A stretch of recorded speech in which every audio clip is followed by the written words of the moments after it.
Hey, welcome back to another video of editing basics. In this video, we are going to learn how to clip a video in Canva. First of all, head over to Canva website.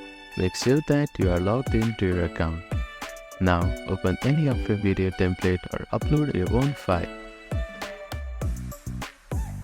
From here, add a video you want to trim. I'm just going to use the video from the template here. Now, select the video and you can see scissor option here. Here you can see trim. Click on it and you will see a dark color here. Select it and scroll.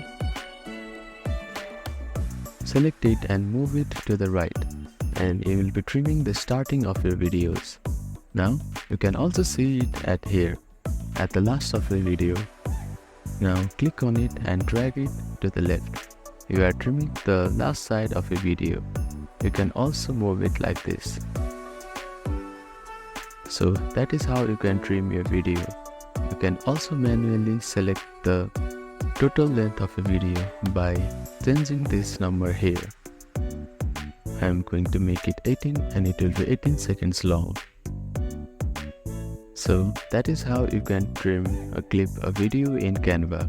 Thank you for watching this video. Please do not forget to like, share and subscribe to our channel and comment down if you have any queries.